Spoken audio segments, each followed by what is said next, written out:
If you can't stay productive no matter how hard you try, maybe you haven't tried the right thing. So there are actually three kind of methods which I personally use and it actually works out well.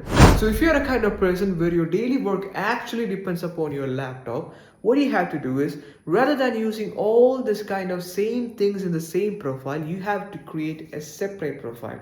For example, a separate profile for productivity works, a separate profile for video editing and creative works, a separate profile for some kind of entertainment, because this might feel like a very silly thing. When you does that, your brain associate each workspace with a specific task. So when this happens, when you actually does it, this actually really helps you to avoid all the distractions and the noises around you. So let's get to the second thing. And the second one is called the Batman effect. So what this actually means is when you look at Batman, when he is actually planning all the kind of dangerous missions and everything, he doesn't do that inside his living room or his bedroom. So where does he actually does that?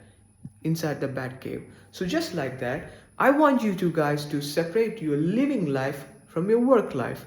You have to avoid all this kind of sleeping, all this kind of working, all this kind of entertainments, all this kind of unnecessary things in the same environment, and you have to find a separate place when you're actually trying to work, when you're actually trying to be productive. And when you enter that workspace every day, your brain automatically enters into a work mode.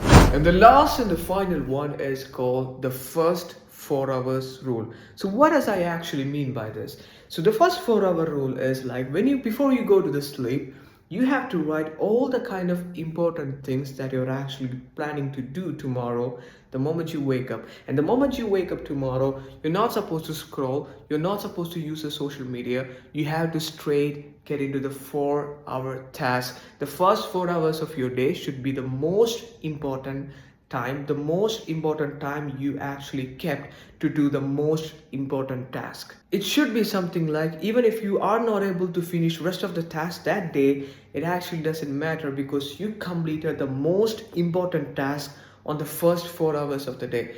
I promise you guys, when you actually does this, you will be ahead of most of the people around the world, because most of the people just go with whatever they wanted to do in the morning, and when you does that, when they might not be able to complete the first important task they were supposed to do that day, and they will be lagging behind, while you just woke up and you did your most important task on the first 4 hours of the day. And even though if you are not able to complete all the kind of rest of the things that day, you just completed the most important task, and that's only matters.